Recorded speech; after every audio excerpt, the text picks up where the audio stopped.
Baik, selamat malam. Perkenalkan, nama saya Fikri Jonas Moring. Saya ingin mempresentasikan hasil kerja saya yang diambil dari tema yang terdapat pada bab 6, yang dimana judulnya adalah aspek manajemen dan sumber daya manusia. Pendahuluan. Pelaksanaan pembangunan bisnis harus direncanakan dengan baik, supaya tidak terjadi hal-hal yang dapat menghambat pembangunan. Penyelesaian pembangunan bisnis yang tidak sesuai dengan jadwal akan menyebabkan pembengkakan biaya dan dapat menyebabkan gangguan pada pemasaran karena gagalnya pencapaian target waktu berproduksi. Kegiatan perencanaan pembangunan bisnis juga berkaitan dengan kesiapan tenaga kerja, di mana tenaga kerja pada suatu bisnis itu memegang peranan yang sangat penting, baik pada bisnis yang pada teknologi maupun bisnis yang pada tenaga kerja. Perbedaannya adalah bisnis yang pada teknologi, proporsi tenaga kerja terampil lebih besar dibandingkan dengan proporsi tenaga kerja kasar. Sedangkan pada bisnis yang pada tenaga kerja, proporsi tenaga kerja terampil lebih kecil dibandingkan dengan proporsi tenaga kerja kasar. Tujuan: analisis aspek manajemen dan sumber daya manusia dilakukan untuk menjawab pertanyaan seperti apakah bisnis yang akan dijalankan dapat dibangun sesuai dengan waktu yang direncanakan, dan apakah tersedia sumber daya manusia yang dibutuhkan untuk menjalankan suatu bisnis. Suatu ide bisnis dinyatakan layak berdasarkan aspek manajemen dan sumber daya manusia jika terdapat kesiapan tenaga kerja untuk menjalankan bisnis dan bisnis tersebut dapat dibangun sesuai waktu yang telah diperkirakan. Secara spesifik, analisis aspek manajemen dan sumber daya manusia pada studi kelayakan bisnis ini bertujuan untuk yang pertama, menganalisis penjadwalan pelaksanaan pembangunan bisnis, yang kedua, menganalisis jenis-jenis pekerjaan yang diperlukan untuk pembangunan bisnis, dan yang ketiga, menganalisis persyaratan yang diperlukan untuk memangku pekerjaan pada suatu bisnis, dan yang keempat, menganalisis struktur organisasi yang cocok untuk menjalankan suatu bisnis. Dan juga ada beberapa poin lainnya seperti menganalisis waktu yang diperlukan untuk melaksanakan setiap jenis pekerjaan yang diperlukan untuk pembangunan bisnis, dan juga lain sebagainya.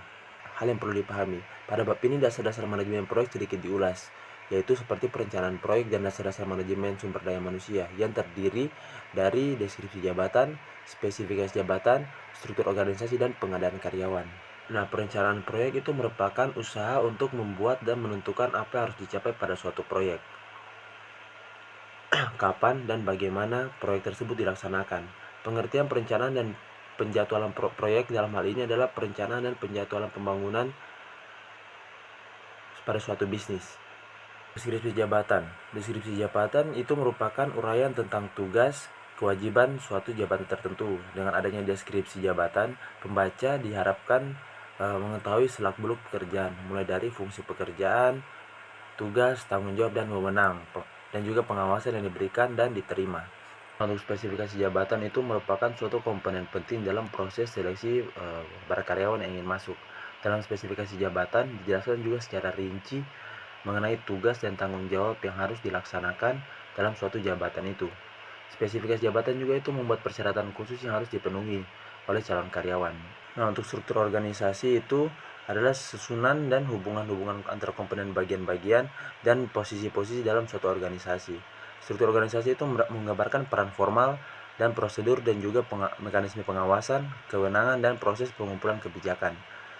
Tujuan disusunnya struktur organisasi itu adalah agar pekerjaan dapat diselesaikan dengan lebih baik dibandingkan dengan adanya pembagian tenaga kerja, dan juga pembagian departemen atau bagian-bagian dalam suatu organisasi dapat dikelompokkan menjadi 3 bagian. Yang pertama, struktur organisasi fungsional, di mana struktur organisasi fungsional ini merupakan struktur organisasi yang mengelompokkan individu-individu pada organisasi berdasarkan pekerjaan yang sama.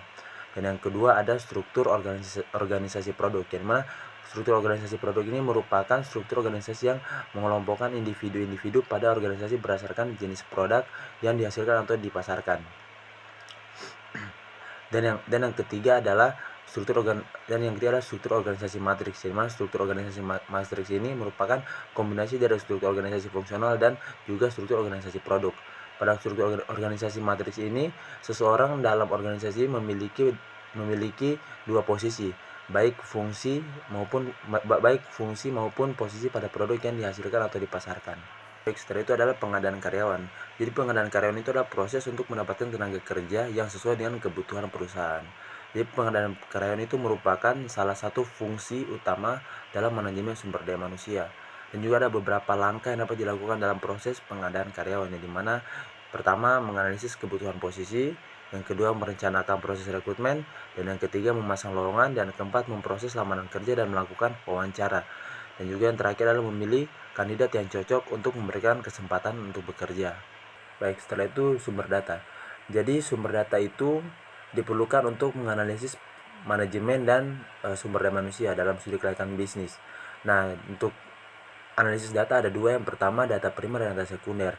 Jadi data primer yang dibutuhkan untuk analisis aspek manajemen dan sumber daya manusia pada studi kelayakan bisnis adalah data tentang pertama seperti tahap-tahap pelaksanaan pekerjaan, jenis-jenis pekerjaan pada bisnis, persyaratan yang diperlukan untuk memangku pekerjaan, struktur organisasi, dan metode pengaduan tenaga kerja. Dan juga ada lama waktu dari setiap tahap penyelesaian pekerjaan dalam pembangunan proyek atau bisnis. Dan yang ketiga itu kemampuan para calon karyawan untuk menjalankan pekerjaan.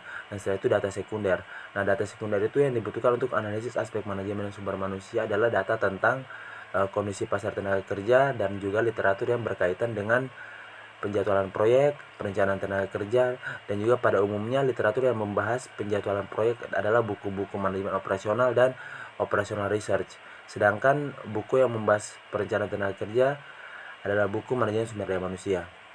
Responden dan narasumber. Jadi ada beberapa responden dan narasumber yang dipakai untuk menggali data yang berkaitan dengan analisis aspek manajemen dan sumber daya manusia. Yang pertama adalah pelaku usaha sejenis, dan yang kedua ada konsultan atau pemborong proyek pembangunan, yang ketiga ada lembaga penempatan tenaga kerja atau departemen tenaga kerja, dan yang keempat ada calon karyawan. Nah, untuk pelaku usaha sejenis itu respondennya itu untuk memperoleh data tentang tahap-tahap pelaksanaan pekerjaan, jenis-jenis pekerjaan pada bisnis, dan juga persyaratan yang diperlukan untuk memangku suatu pekerjaan. Dan untuk konsultan atau pemborong proyek pembangunan itu untuk mengetahui lama waktu dari setiap tahap penyelesaian pekerjaan pembangunan. Dan untuk lembaga penempatan tenaga kerja itu untuk mengetahui pasar tenaga kerja yang ada. Dan untuk calon karyawan kita pakai untuk mengetahui kemampuan para calon karyawan untuk menjalankan suatu pekerjaan yang akan diberikan. Metode pengumpulan data. Jadi metode pengumpulan data yang dipakai untuk aspek manajemen dan sumber daya manusia itu yaitu satu, wawancara, yang dimana yang akan diwawancari yaitu pelaku bisnis sejenis, calon pelaku bisnis, dan juga calon pesaing jika memungkinkan atau jika ada. Instrumen pengumpulan data. Jadi instrumen yang digunakan untuk analisis aspek manajemen dan sumber daya manusia dalam studi kelayakan bisnis adalah pedoman wawancara. Baik, jadi bisa dilihat ini adalah pedoman wawancara atau tabel yang berisi pedoman wawancara, di mana ada pertanyaan dan juga responden dan juga ada hasil wawancara. Di mana ini adalah pedoman untuk wawancara pada aspek manajemen atau penjadwalan proyek. Analisis data. Alat analisis data yang digunakan untuk melakukan analisis pada aspek manajemen dan sumber daya manusia adalah analisis kualitatif dan analisis kuantitatif. Analisis kualitatif dalam perencanaan pembangunan proyek atau bisnis digunakan untuk menganalisis pihak-pihak yang akan melaksanakan setiap aktivitas dan fasilitas yang dibutuhkan untuk melaksanakan aktivitas. Sedangkan analisis kuantitatif digunakan untuk perencanaan dan penjadwalan proyek seperti analisis PERT, PERT, dan CPM.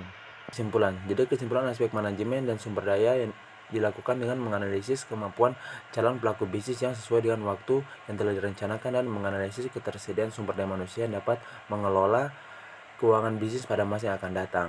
Sebuah ide bisnis akan dinyatakan layak berdasarkan aspek manajemen dan sumber daya manusia jika berdasarkan hasil analisis calon pelaku bisnis mampu membangun bisnis yang telah direncanakan dan sesuai